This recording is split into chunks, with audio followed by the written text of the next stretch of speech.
Hello student, स्वागत है आपका फिर से फार्मेसी के अपने channel pharma fact with M K YouTube channel पर।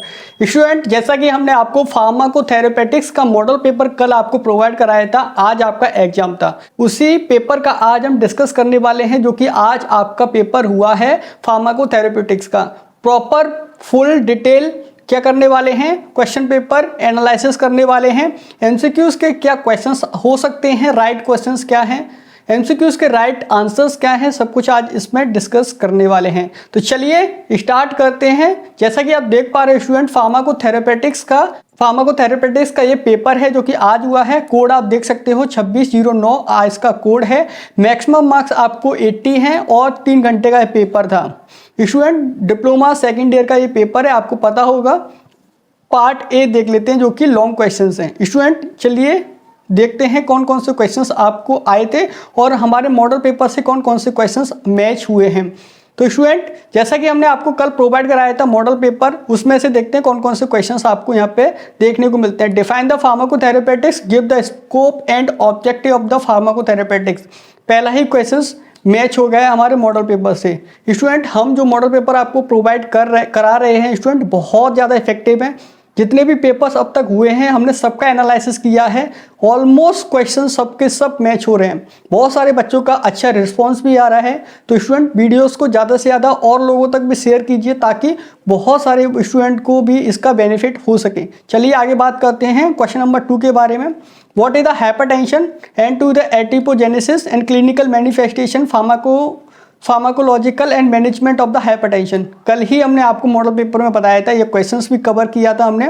उसके अलावा डिफाइन द डायबिटीज मेलाइटिस क्या होती है, एटिपोजेनेसिस क्या होता है, इस क्वेश्चन को भी हमने क्या किया था, अपने मॉडल पेपर में शामिल किया था। रेफरेंस के लिए लिंक डिस्क्रिप्शन बॉक्स में दे रखा है या आई बटन पर क्लिक करके वहां से मॉडल पेपर को देख सकते हैं जो हमने कल डिस्कस किया था। चलिए क्वेश्चन नंबर 4 देख लेते हैं। Define the peptic ulcer and give the etiopathogenesis, clinical manifestation and pharmacological management of the peptic ulcer. इसके ऊपर आपको लिखना था। उसके अलावा है मलेरिया क्या होता है, एटिपोजेनेसिस लिखनी है, clinical manifestation and pharmacological management malaria के ऊपर लिखना है। उसके अलावा क्वेश्चन नंबर 6, डर्मेटोलॉजी क्या होती है, ऑलरेडी हम कवर कर चुके हैं मॉडल पेपर में। Etiopathogenesis, clinical manifestation, pharmacological management of the psoriasis, है ना, इनके ऊपर आपको लिखना था। चलिए लास्ट क्वेश्चन देख लेते हैं लॉन्ग क्वेश्चन से। एंटी माइक्रोबियल रेजिस्टेंस क्या होता है, what are the prevention and control measure of the antimicrobial resistance. इस क्वेश्चन को भी हमने कवर किया था। तो स्टूडेंट, जो हमने मॉडल पेपर आपको दिया है उसमें से ऑलमोस्ट क्वेश्चंस यहाँ पर आप देख सकते हो कवर हो चुके हैं। चलिए पार्ट बी को देख लेते हैं जो कि हमारे मॉडल पेपर से मैच होते हैं कि नहीं। तो स्टूडेंट, जैसा कि आप देख पा रहे हो question number 1, what is the mean of the evidence based medicine. सबसे लास्ट क्वेश्चन मॉडल पेपर में यही था। Give the importance of the evidence based medicine क्या होती है, हाइपोलिपिडेमिया क्या होता है और कितने टाइप्स की होती हैं, क्लिनिकल मैनिफेस्टेशन हाइपरलिपिडेमिया का क्या होता है, इसके ऊपर आपको बताना था। सीओपीडी के ऊपर आपको एटिपोजेनेसिस, क्लिनिकल मैनिफेस्टेशन एंड मैनेजमेंट के बारे में बताना था। उसके अलावा हाइपरटेंशन, हाइपरथायरॉयडिज्म क्या होता है, एटिपोजेनेसिस बतानी थी। उसके अलावा क्वेश्चन नंबर 5 जो कि है explain the 4 stage along with two the symptoms of the Alzheimer disease. यह क्वेश्चन अलग है, इस क्वेश्चन को हमने कवर नहीं किया था, है ना। Question number 6, what is the GERD and give the etiopathogenesis of the GERD। तो गैस्ट्रो रिफ्लेक्स डिसीज जो होती है उसके ऊपर यहाँ आपको लिखना था, कंप्लीट नोट लिखना था। मुझे लगता है जो बच्चे ने ये पेपर दिया है ऑलमोस्ट उसने लिख दिया होगा, और आप लोगों का भी अगर ऐसा पेपर आया है तो ऑलमोस्ट बहुत सिंपल पेपर है, लिख सकते थे। क्वेश्चन नंबर 7 देख लेते हैं।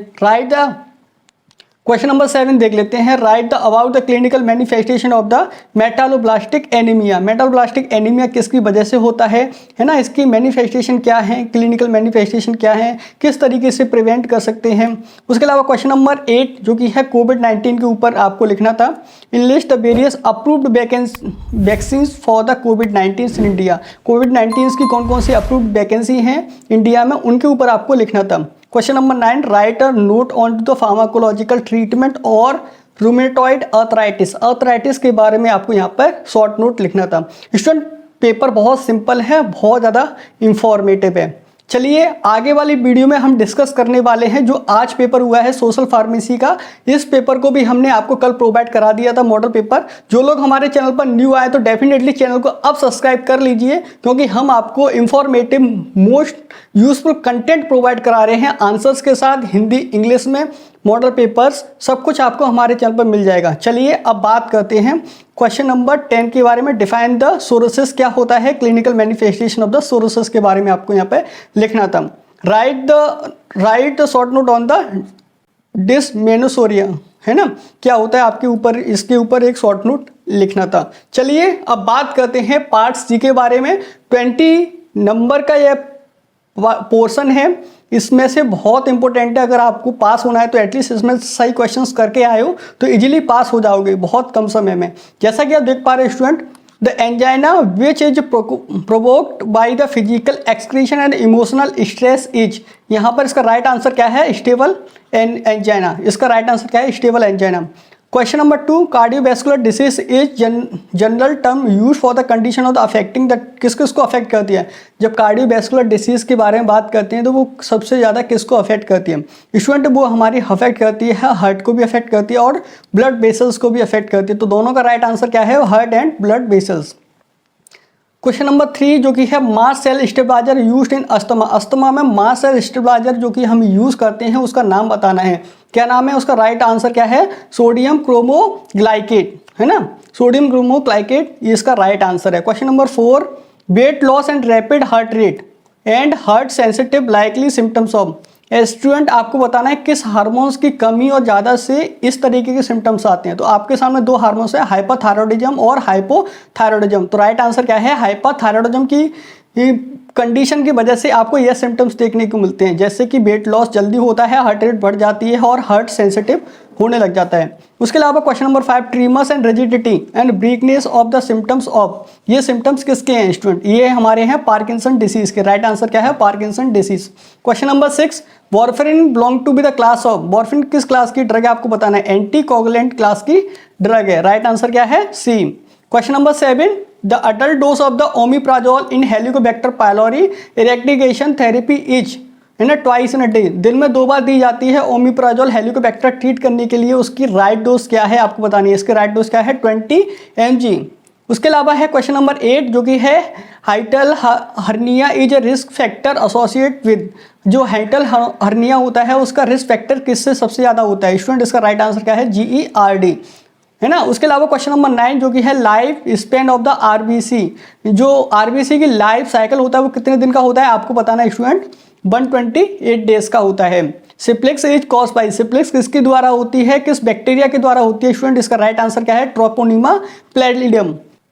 फाइनोलेफ्राइटिस इज इन्फ्लामेशन ऑफ, फाइनोलेफ्राइटिस किसका इन्फ्लामेशन आपको बताना है, इसका राइट आंसर क्या है, किडनी का।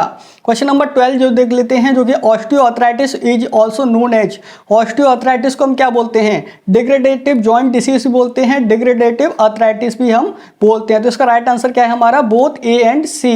क्वेश्चन नंबर 13 देख लेते हैं, fungal pneumonia is a, fungal pneumonia जिसको हो जाता है उस वो किसकी वजह से होता है, नॉन कॉन्टेजियस डिसीज है या कॉन्टाजीनियस डिसीज, मतलब संपर्क में आने से या बिना संपर्क के हो जाता है। तो स्टूडेंट फंगल न्यूमोनिया जो होता है वो हमारे संपर्क में आने से होता है ना। उसके अलावा है question number 14, the skin cell pile up on the surface of the skin before they are mature the condition is called. Student इसका राइट आंसर क्या है, सोरेसिस। उसके अलावा क्वेश्चन नंबर 15 देख लेते हैं, first line treatment of to the scabies. Scabies का first line treatment क्या होता है स्टूडेंट, इसका राइट आंसर है परमेट्रिन। क्या है, परमेट्रिन। क्वेश्चन नंबर 16 का है loss of the interest in the all things is symptoms all. Student किसी भी चीज में इंटरेस्ट ना रहना, तो स्टूडेंट इस कौन से सिम्टम्स है ये। क्वेश्चन नंबर 7 देख लेते हैं, सिलेक्टिव सेरोटोनिन रीअपटेक इनहिबिटर जो होते हैं उनको हम बोलते हैं सर्ट्रेलिन। क्या बोलते हैं, sertraline. Question number 18, disease associate to with the destruction of the optic nerve is, क्या बोलते हैं स्टूडेंट, उसको ग्लूकोमा, है ना, ऑप्टिक नर्व को डिस्ट्रक्टिव करते हैं उसको ग्लूकोमा बोलते हैं। क्वेश्चन नंबर 19 देख लेते हैं, condition of the absence of the monthly menstrual period is also known as to be the, क्या बोलते हैं स्टूडेंट, इसको एमरोइया। उसके अलावा क्वेश्चन नंबर 20 है जो कि tuberculosis also known as to be the cost disease. Model student ये आपका था पेपर जो आज हुआ था फार्माकोथेरेपेटिक्स का। ऑलमोस्ट इसमें हमारे मॉडल पेपर से बहुत ज़्यादा क्वेश्चंस मैच हुए हैं। स्टूडेंट वीडियोस को ज़्यादा से ज़्यादा शेयर कीजिए अपने दोस्तों तक ताकि उनको भी इसका बेनिफिट हो सके। अपने जूनियर्स को भी बताइए कि इस चैनल पर आपको यहाँ पर फार्मेसी से रिलेटेड कंटेंट बहुत affordable content free of cost मिलता है और यहाँ पर कोई भी चार्ज चैनल को सब्सक्राइब करना पड़ेगा, है ना। चलिए मिलते हैं अगली ऐसे किसी नई वीडियो में, तब तक के लिए जय हिंद दोस्तों, बाय बाय।